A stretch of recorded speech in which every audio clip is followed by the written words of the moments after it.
Hi, everyone. Cuong Do's come up from YouTube this afternoon to tell us a little about how they grew that organization very quickly as its popularity skyrocketed over the first couple of years in its existence. With very few people, they built an amazingly scalable system, and I think that it'd be fun to hear how. Great. OK, so again, my name is Cuong Do. I was part of the original engineering team that grew YouTube from its infancy to its current scale. So here's what we'll talk about. I'll go over a little bit of the history, basically, where we've been, how long it took us to get here, and I'll go into the evolution of the scalability of the various parts of the system, the main parts of the system. So I think over the course of today, you've probably seen this kind of graph a number of times. So in the context of this presentation, I guess it could mean a couple of things. Well, Google has great free food, so yeah, jeans are getting a little tight here. I hope it's the Google stock price in 2007. Or what it actually is, though, is the daily video views per day of YouTube.com since its beginning. And its beginning was a little more than 2 years ago. So here's a quick timeline just to give you guys a sort of frame of reference. We were founded in February 2005. We got our funding kind of in October 2005. And there's only a couple numbers I can really share with you due to various reasons. But in March 2006, we actually hit our 30 million videos served per day milestone. And in July 2006, just 4 months later, we more than tripled that. We were serving an average of 100 million videos per day. So you can kind of extrapolate some of the numbers. I mean, we've definitely grown very rapidly since then, and we continue to grow very rapidly. And obviously, in November 2006, we were acquired by Google. So to give you some idea of how small the team really was, we basically had 2 sysadmins, more or less, 2 software architects dealing with scalability issues. We had 2 feature developers doing everything that the users see. We had 2 network engineers building a network that was pushed tens of gigabits per second, and 1 DBA, and we hadn't been bought by Google, so no chefs yet. So here's a kind of quick little algorithm that I came up with to handle rapid growth. So you identify and fix bottlenecks. You drink, you celebrate, you sleep, and you continue the process all over again. And that really has been our general motto. I mean, we have tended to go in these very, very quick cycles, and sometimes we go in these cycles, we do all these steps within the span of a day, and sometimes less than a day, so we don't get much sleep sometimes. And if you think I'm kidding about the drinking or sleeping parts, and no. So yeah. So OK, the first area that I'm going to talk about is our web servers.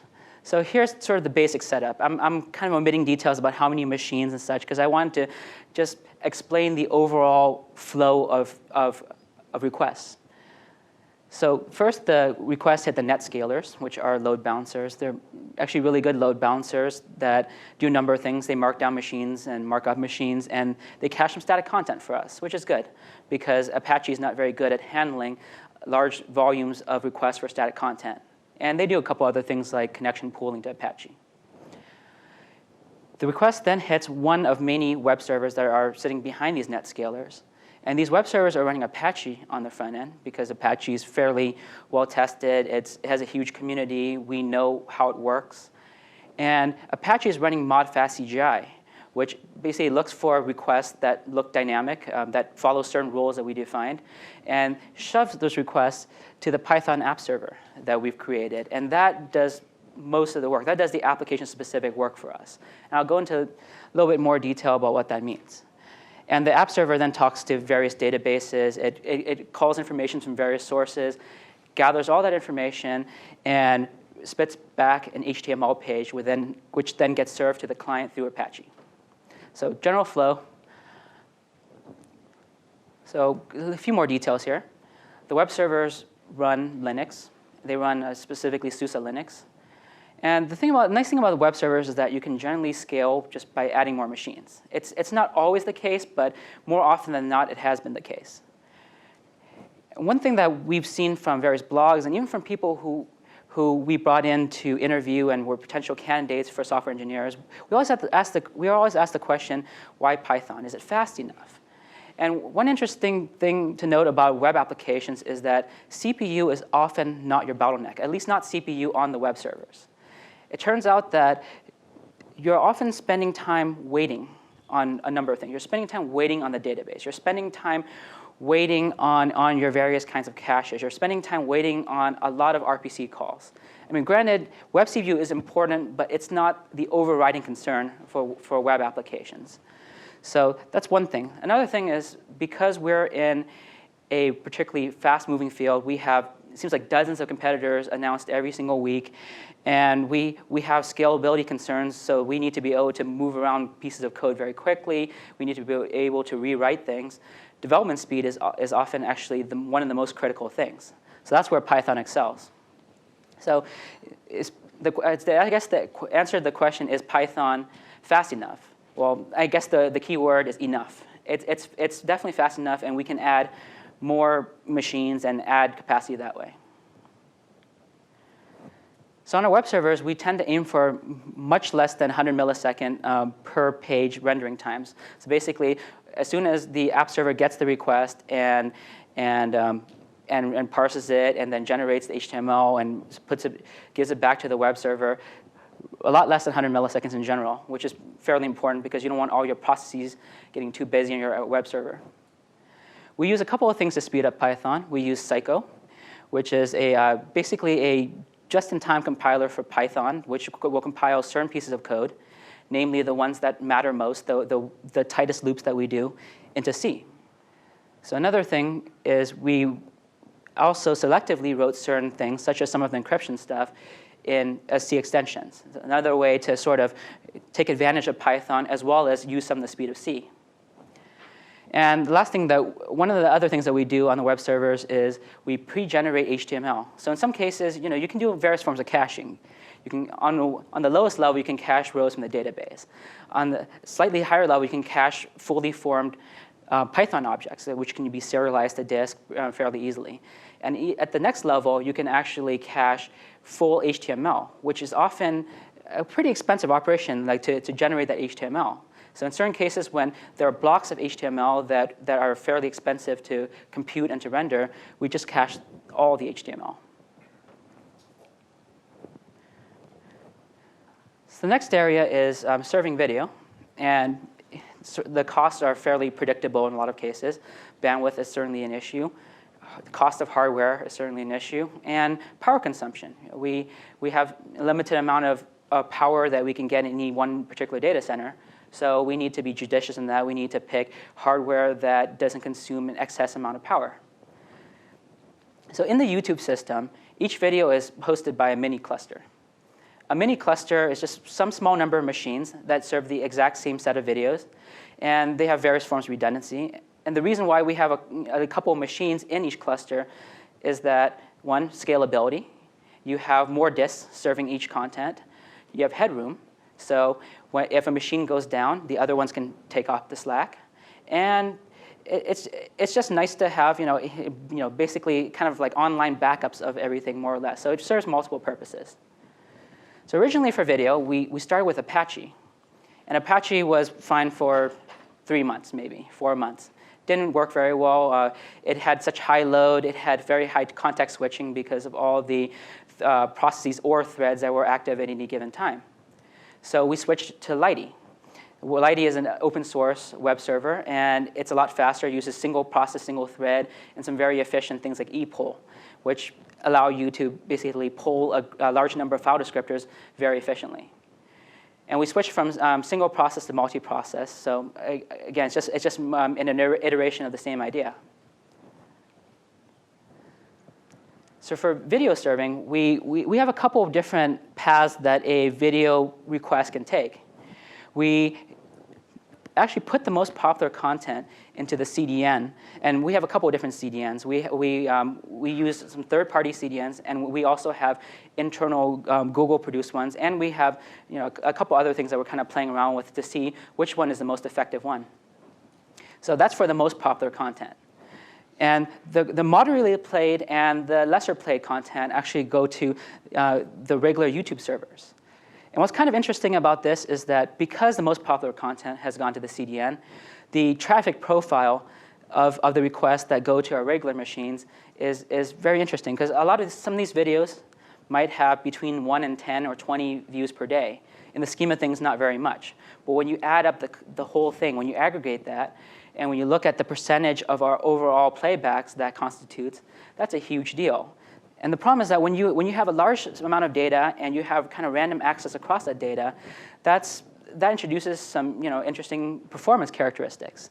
You suddenly emphasize random disk seeks, so suddenly your RAID controller becomes more important, your caching becomes more important, and you want to tune the amount of memory on each system so that it's not too small, so that your cache is not thrashing all the time. But it's not too large, because otherwise, when you expand the number of machines, it's just costing you too much money, and you're not gaining that much benefit.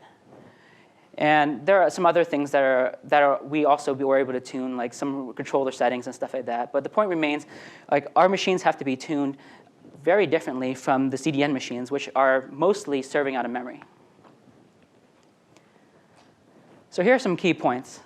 We keep things simple and cheap for the most part. We make sure that not too many network devices are in the path between the client and our video servers. We use commodity hardware, which is important because we found that the more expensive hardware gets, the more expensive everything gets. The more expensive the support contracts get, the less likely you are to find a random Usenet posting or random forum posting about that hardware. So we try to keep generally within the kind of the mainstream for servers. And we use simple and common tools, rsync, SSH, and a number of other things that are just bundled with Linux for the most part. And we build layers on top of those because those are well tested, and if we need to, we can actually modify them. So in case you guys were wondering if all the fun that we've had is over after Google acquired us, here's a recent email that was sent out. Certainly woke me up.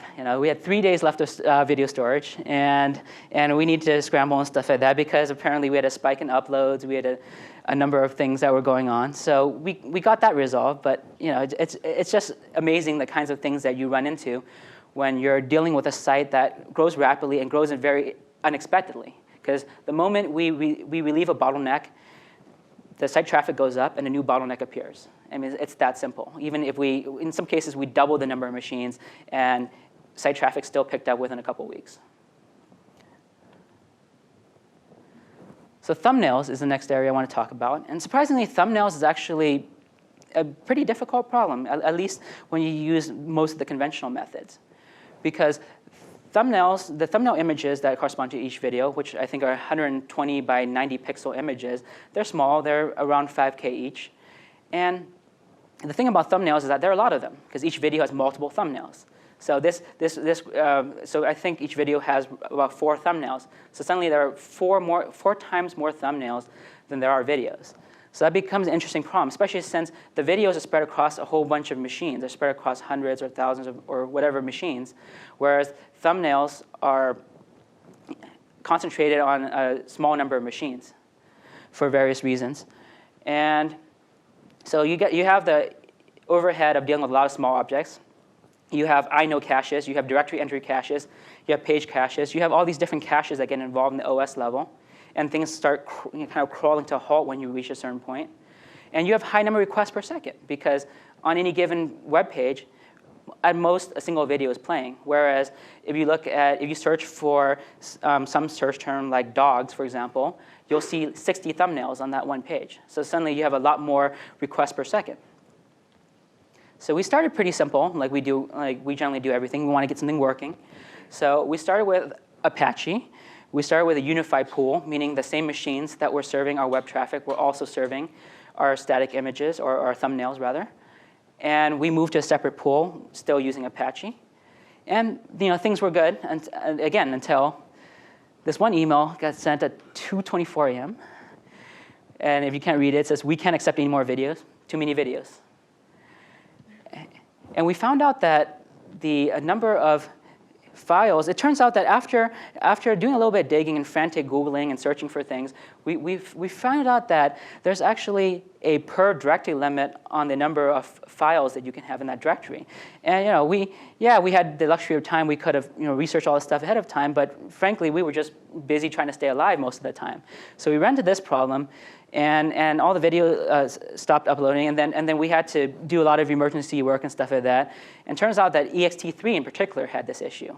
We since moved to Riser, and we since moved to a more hierarchical directory structure, so we don't have this problem, because it's definitely not a good idea having too many files in one directory anyway. So again, a little bit of the history with thumbnails. We started with Apache. Yeah, unfortunately, it resulted in high load and low performance. Not a good combination. We moved to Squid. We basically put Squid in front of our Apache machines, and it served as a reverse caching proxy. And it was much more efficient with CPU. It did a lot better job at dealing with most requests. It had a nicer threading model and things like that. But we found out that as load increased, performance actually degraded over time to the point where before it might have been serving 300 requests per second, and then afterwards, later on, like a day later or 2 days later, it would only serve maybe 20 requests per second or 10 requests per second. So we actually had a script that would automatically kill it and restart it. So it was kind of the Windows approach of scaling, just restart everything.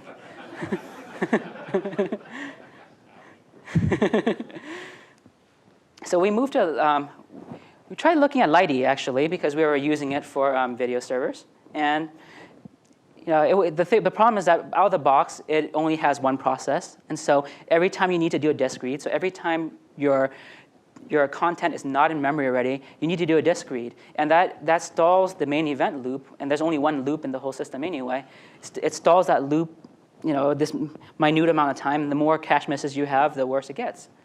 So we tried moving to the multi-process model, where basically a parent would fork off a whole bunch of children, and the children would all be calling accept on the one server socket. But then we'd run into various things like each of the processes would have their separate caches. There was less efficiency. There was a thundering herd problem because there were so many connections happening per second. So there were a lot of issues with having multiple processes just calling accept all the time. So we actually decided to make use of one of Lighty's big advantages, it being open source. So we modified it. So instead of having everything happen on a single worker process, single process, we had a main thread which handled stuff like the epoll. It handled stuff like reading memory from reading content from that's already in memory, so that's very fast. And we delegated all of the disk reads into separate worker threads. So the idea being that, well, as long as you keep all the fast stuff on the main thread, you're serving a lot of requests per second, and all the slow stuff can come whenever. It can come half a second later. It can even come a second later in the worst case. Hopefully not though. But since then, we've actually moved on something else, because the reason is that this solution had some fundamental problems that we just didn't address. We were still storing each thumbnail as a separate file on the file system. And even though we'd had a hierarchical structure, directory structure, so that there's some sort of fan out at each level so that you don't have a huge fan out at one particular level, the fact remained that we had so many images that to set up a new machine took about, let's see here, just to tar up the images from one machine to copy to a new machine took 24 to 48 hours. So that's pretty bad. I don't think rsync ever finished, because rsync tried to store everything in memory, and it just exhausted all the memory in the system. The problem is that if you had to reboot a machine, let's say you had to upgrade the kernel or whatever, the machine crashed, it would take about maybe 6 to 10 hours for the machine to warm up for enough images to have been read from disk that you're not stalling on disk all the time. Because you can't spawn an arbitrary number of threads, because after a certain while, you're bottlenecked on disk. So we moved to something that's based on Bigtable, actually. BTFE stands for Big Table Frontend, I think. And this is, as mentioned in Jeff Dean's earlier keynote, a Google technology, a distributed data store. And we store our thumbnails in Bigtable right now. And Bigtable has various forms of chunking. So you don't have all these little files like floating around. So basically replication and setting up a new machine becomes much better and easier. And it's very fast and fault tolerant. All the Google stuff was built on the premise that the underlying hardware, the underlying network, all of it can be unreliable. So plan for unreliability and just work around it. And it has various forms of caching because with distributed systems, one of the enemies is latency. So especially caused by the distance between the source of the data and the client. So you cache at multiple levels so that the latency between the user and the content is not so much. OK, so the final area that I wanted to talk about was databases, because that's really been the core of a lot of our scalability work. We use MySQL because it was fairly simple. It's very fast if you know how to tune it correctly. And it's used by a lot of websites, so we know its characteristics. It has some flaws, but they're known flaws. They're not flaws that you have to pay somebody hundreds of thousands of dollars to figure out. And so that was an easy choice for us. We store our metadata there. We don't store anything. We don't store our videos. We don't store our thumbnails. We store our metadata, such as usernames, passwords, video descriptions, titles, that kind of thing, messages in our system. So again, we started pretty simple. We started with one main database and one backup. And we were doing fine until, well, people started using our site. I guess somehow the word got out. And load increased, and the problem with most load profiles is that once you load generally increases at a linear rate on a system until you hit a certain point. For a database, it's usually when you start having to go to disk, and then suddenly the load really spikes. So we were having issues with that, and the problem was that we didn't have much flexibility because we were small enough at that time that we were actually leasing most of our hardware. So they could only get new hardware to us so fast. So we later remedied this, but the point remains that during this time, it was a big problem. And one particular day I remember very well because the whole site had crawled to a halt. I was trying to figure out why, tracing things, doing vmstat everywhere, things like that. And it turned out that the main database that we had, the one database that was serving all live traffic, was swapping. So the question is, why is it swapping? I mean, we had configured it so that it's not using more memory than the system has. So the memory is capped at a certain point. So why is it swapping? Why is it bringing down the site? And it turned out that in the Linux 2.4x kernels, at least the earlier ones, I don't know if they fixed this later on, but in the earlier Linux 2.4 kernels, the kernel thinks it knows better than you. It thinks that its page cache is sometimes more important than your application. So what happened was that the page cache was a healthy, 1.6 gigabytes or 1 gigabyte or something like that, and the application was about 3-point-something gigabytes, 3.5 gigabytes or whatever. But the problem is that there was only 4 gigabytes of physical memory. So rather than reducing the size of the page cache, as I would have thought it did, it instead swapped out MySQL. But then the problem is that MySQL really needed to be in memory. So then later on, it decided to change its mind. And then it went back and forth. And basically, we had the swapping in, swapping out. It was horrible. So since a kernel upgrade was a few days out of the way, since new hardware was not available at the time, it would have taken at least a day or two. And since the site was really hurting, I basically took a big gamble. I decided that what if, so let's see here. The kernel was swapping out MySQL. So what happens if we took away the swap from the kernel?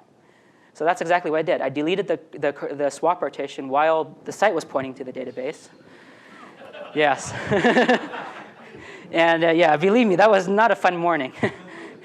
I don't think I tasted anything for days, but yeah. And after an hour of even more serious pain because everything was getting swapped in, and there was a lot of disk activity, it turned out that we had about 20 to 30% overhead or headroom on the system.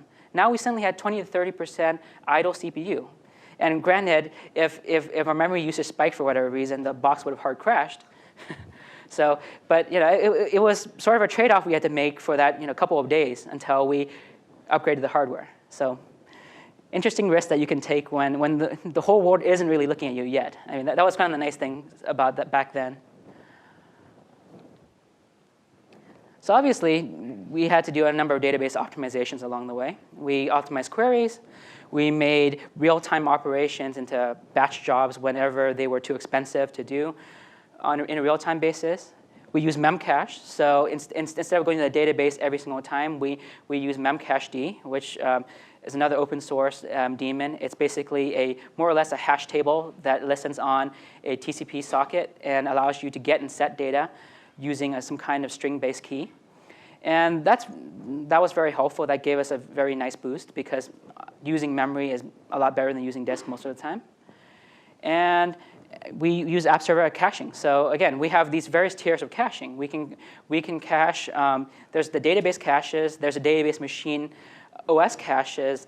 There's memcache, and then there's actually the memory space of the app server process. So in some cases, when we access the data really, really often, like hundreds of times per second maybe, or even dozens of times per second, sometimes it makes sense to pre-calculate the data, replicate it to all the web machines, and just to store that data in memory. And nothing beats local memory access, or at least, I don't know, maybe Google's coming up with something. So another thing that we did was replication. So MySQL has this rather nice facility where, so most websites start with one database, and that works pretty well for a time. As traffic grows, what happens is that you spread read load across other databases, which are basically replaying SQL transactions that are happening on the master database.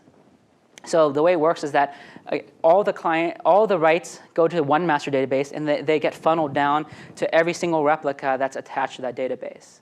This is an asynchronous process, so there's no guarantees about timeliness. So you have to be willing to live with at least a tiny amount of staleness, generally sub-second most of the time.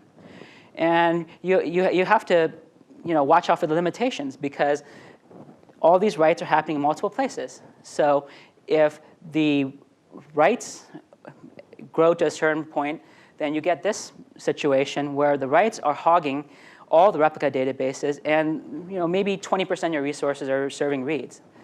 And that's kind of a problem.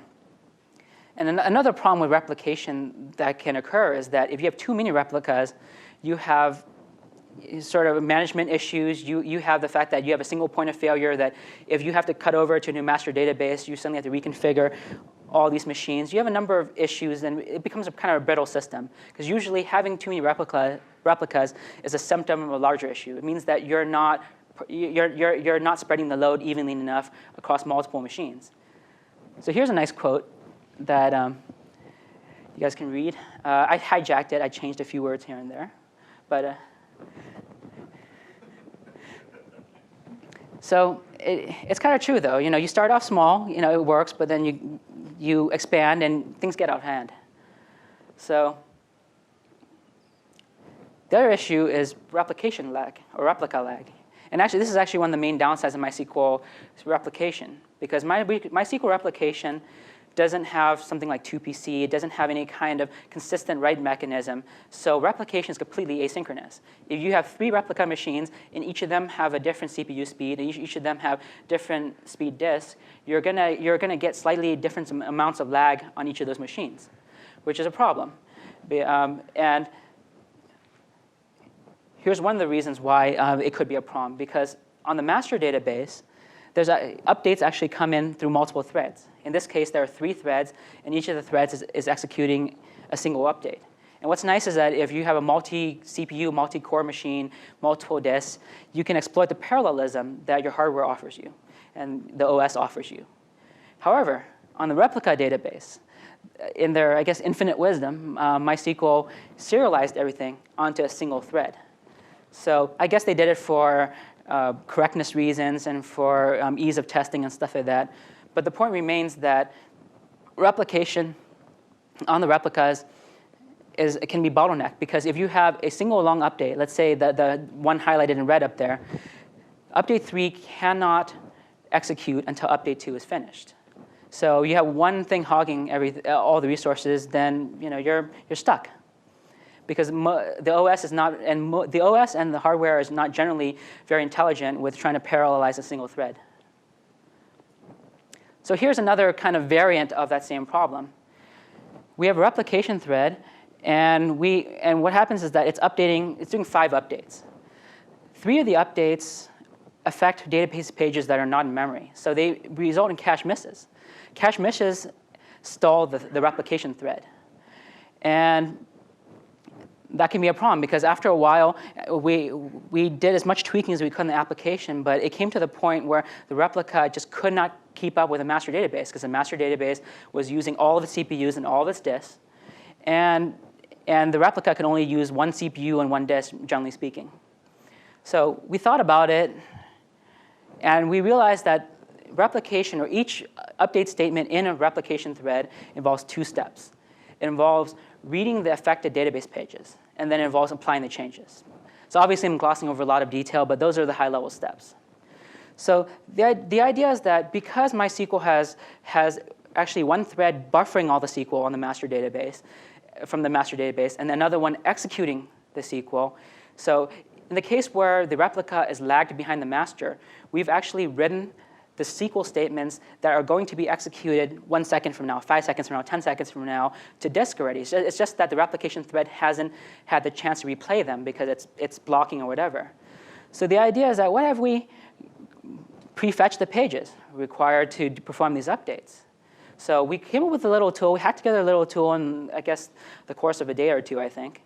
And we came up with the idea that we had a cache priming tool, and that tool would read ahead the SQL buffer. I mean, keep in mind this only works, obviously, if the replication thread is lagging. And it will actually fetch the rows a couple of seconds before the replication thread needs them, therefore ensuring that replication thread just hums along and it just executes every statement very quickly because everything is coming from memory.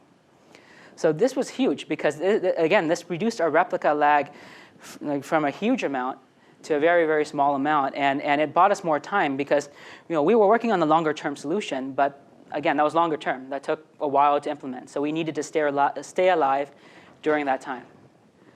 So even with all this trickery, though, the replicas were still falling down. There were too many replicas. It was a management nightmare. We had to add hundreds of thousands of dollars of hardware just to add a little bit of incremental capacity because the writes were so dominant. And there was replication lag. Users were complaining, weird, unreproducible bugs because since replication lag is inherently unpredictable, it was hard to even reproduce some of the bugs. So we had to take some extraordinary measures to stay alive. And unfortunately, some of our team members, I guess, weren't up to the task. So yeah. So we actually took drastic measures, though. We introduced replica pools. So rather than having a whole set of replica databases attached to our 1 master database, we actually thought, wait a minute. So we are starting with the assumption that we cannot serve all traffic on the website equally well because our hardware is a few weeks out, our software is a few weeks out. We need to stay alive. So we were thinking, what part of our site matters most to users? And that would obviously be playing videos. And there's a lot of other social networking functionality, but playing videos really is the crux of the YouTube site. So we split the replicas into 2 pools. The watch pool, which basically serve video watching, and consists of very nice queries from a database point of view, like single row lookups. It only hits a certain subset of the tables. So we can exploit the cache locality by kind of confining the queries required to watch videos to a single set of machines, and then everything else gets put into another set of machines because those features involve a lot more database load. They involve more complicated queries. So it's just a lot more work for the databases. And so rather than making everyone suffer, including people who are watching videos, we decided to contain the damage in the general pool and serve the people who are watching videos better. Again, just a stopgap measure, but it's one of the sort of more desperate things that you need to try if things are falling down and everyone's complaining and things are not going so well. So we also looked at our hardware, and we've all looked at our hardware a number of times. This is just one instance of that. And our databases, we're actually serving all of their data off of like a monolithic RAID 10 volume that was local to each machine. So that RAID 10 volume consists of 10 disks. And we noticed that we were spending a lot of time I/O wait as measured by VMstat. And we were just waiting on disk like so much. And then we were hypothesizing that Linux was only seeing one volume, and therefore it wasn't being aggressive with parallelizing disk writes. It wasn't being very aggressive with issuing the writes and the read requests. So we played around with the RAID configuration a bit, and we came up with something that actually turned out to be much better. It was basically exposing each of the constituent RAID 1 mirrors, so 2 disk RAID 1 mirrors, to the operating system, and then relying on Linux's built-in RAID 0 software to stripe them together. So it's basically a hybrid hardware-software RAID 10 configuration. And we did some tests, and they look good. And then we released it live. And it turned out that this helped us a good maybe 20% or so, 20 to 30%, in terms of the throughput and the number of reads and writes that the same set of hard disks can service as measured by IOstat. So this was a huge improvement, obviously. Same hardware, no additional cost, just have to reconfigure a bunch of machines. So that bought us a little bit more time. But again, all this stuff was just not, it was just, some of it was good engineering, some of it was just hacks, and we really needed to get to a solution that would scale us to 4x the size or 8x the size. So that's why I'm going to spare you guys the detailed diagram of what we were doing at the time, because it was just very, very ugly, and it just got untenable.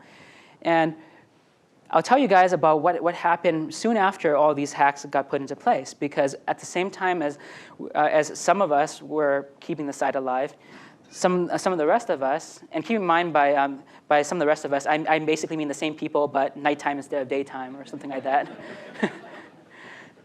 Some of the rest of us were actually putting together the long-term solution, so which would generally be partitioning. A lot of problems in computer science can be solved through judicious use of partitioning.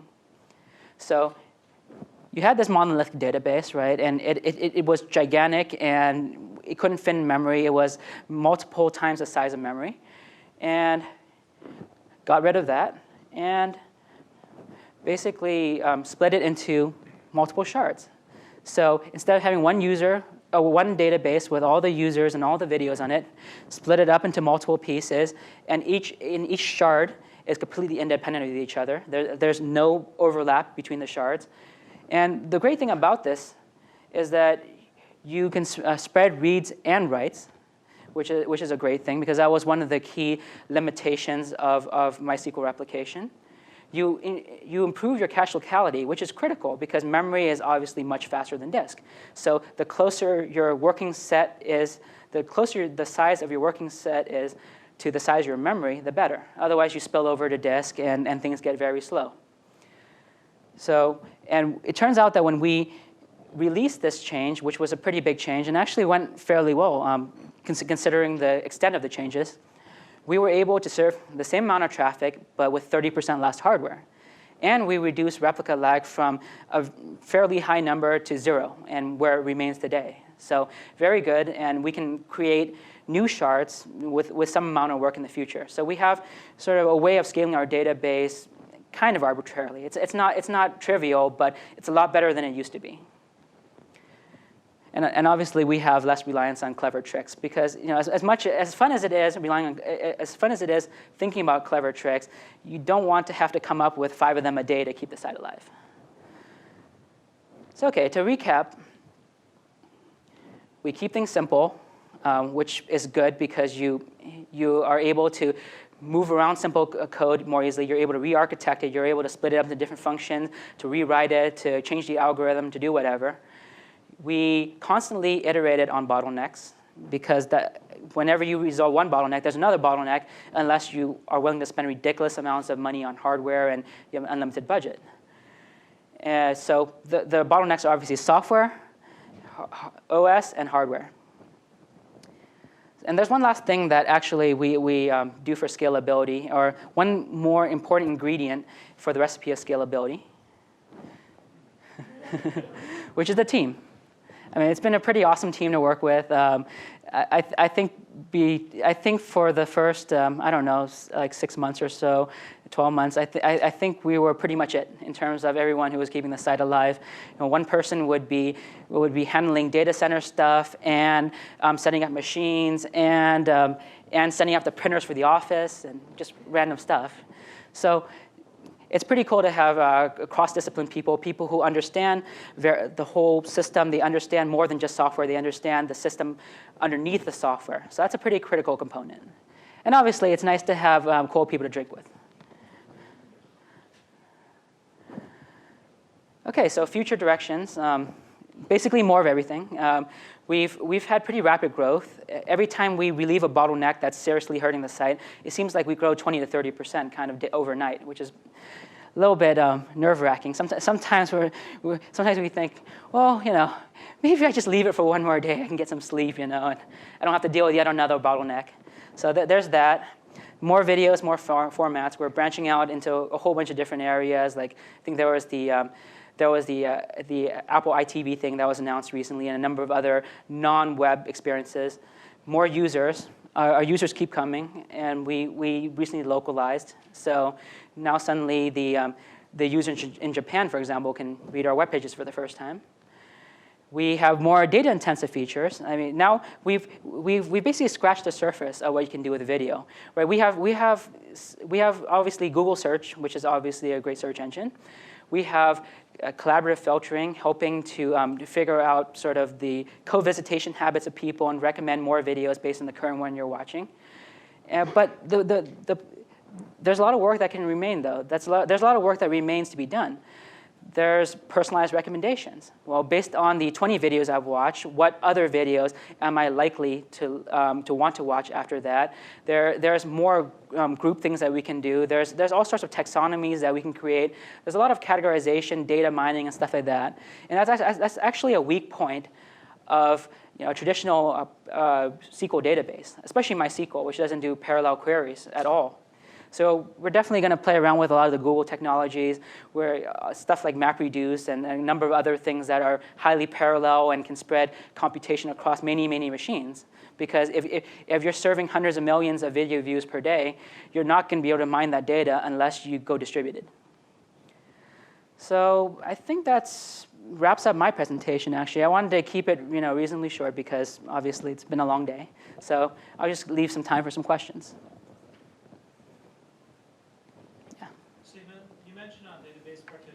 That meant you could move away from doing some of the replication. Do you find now that you're doing replication with shards or not? We are doing replications, but we're not going nearly as wide, which is a great thing. Because after a while, your replica lag just becomes unmaintainable. It just becomes large, and you can't do anything to reduce it past a certain point. So yeah. Talk a little bit more about how you partition the user database. Wow. Well, OK. So basically, we started with a monolithic database, right? And one of the things that we did was we started. I mean, this is a high level. I mean, there's a lot more detail I'm leaving out. But basically, we started instrumenting all of our code. We changed our code and left the database functionality exactly the same. We changed the code so that we could tag each query with the associated user. So the idea being that, OK, how are we going to know what goes where unless we know which user a query corresponds to, especially since a user can have multiple videos, which can have multiple comments, et cetera. So there's a hierarchy of tables here. So you need to go as far down as you go. You need to know exactly which user this corresponds to. That way you know which shard to direct it to. So that was the first step. We released that code. Pretty much no one noticed because that was an invisible change. Then we basically used that information, and we started with snapshots of the database in multiple places for each of the shards. These became the new master databases for the shards, and we basically took a Python script and we used it to divide up the traffic according to the user. So we came up with a partitioning scheme. And we decided that, OK, this shard will replay 1/nth of the stuff, and for this fixed set of users based on our hashing algorithm. And this shard does another disjoint set of users, and so on and so forth. we kept on kind of replaying stuff. We verified for a fairly long period of time. We made sure that all the data was there, stuff like that. We tested on a small set of users, and then afterwards, we basically did the cutover. We took pretty much a hard downtime or close to a hard downtime, and we switched the writes to the new shards because they were replaying all the sequels and they were perfectly in sync with the master database, especially after all the site traffic had stopped to the master database. And then we pointed the application to the new databases. So that's it at a high level. I mean, there's a couple other things. Like in order to associate users, in order to map users to shards, we have a lookup database that's heavily cached. We have a database that maps user IDs to shards. And the reason being that, yes, we can use a mathematical algorithm. But the problem is that we found out through talking to a couple of people in different companies that the shards tend to get lopsided because one user happens to be a particular power user, or this group of users tends to be a power user, set of power users. And that shard becomes unbalanced. So you have to at some point be able to move users between shards arbitrarily. Back there? Can you talk about bandwidth and hosting? Huh? Was bandwidth inbound or outbound an issue, and how did you host the server? Okay, so inbound bandwidth. Okay, so the question is, like, how did we deal with bandwidth? Was inbound or outbound bandwidth an issue? How did we host the service? So inbound traffic, not at all an issue. I think we would make a great BitTorrent peer because we were actually considering that for a while, but merely from Linux ISOs, mind you.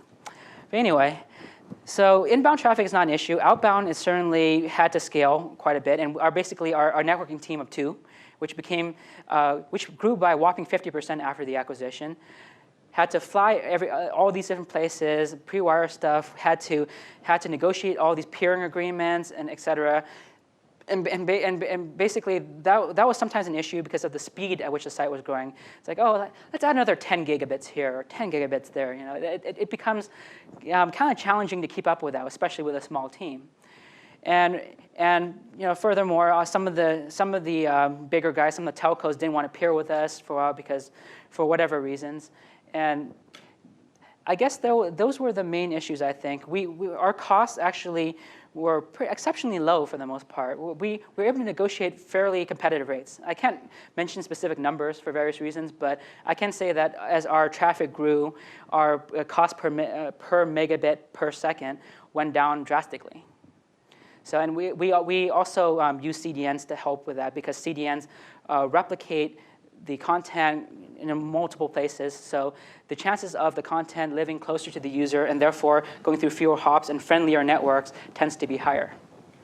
So in terms of hosting, we started early on with managed hosting because, again, when you're living off your credit cards, personal credit cards, you can only do so much, right? We didn't have a sysadmin at first. We didn't have anything. Like we just had a couple of developers and maybe one business person. And we went through several managed hosting providers, but it became clear that all these guys just couldn't scale with us. I mean, and furthermore, we would get these weird complaints. Like, for example, we get a DMCA complaint, which basically is an official complaint by copyright holders saying, you need to take down this video. And of course, we'll comply. The problem was the handling of this for the managed hosting providers. We got this one phone call from the hosting provider saying that there's just one reported DMCA violation. Fix it in 1 hour, otherwise we're shutting down your site. So not a very good situation. And obviously you can't control your hardware, you can't control your networking agreements, you can't control anything. So we set up our own colo presences in various Equinix centers, and it turned out to be a wonderful decision. Greater flexibility in software and hardware. We can negotiate all of our networking stuff. We can basically customize everything to our heart's content.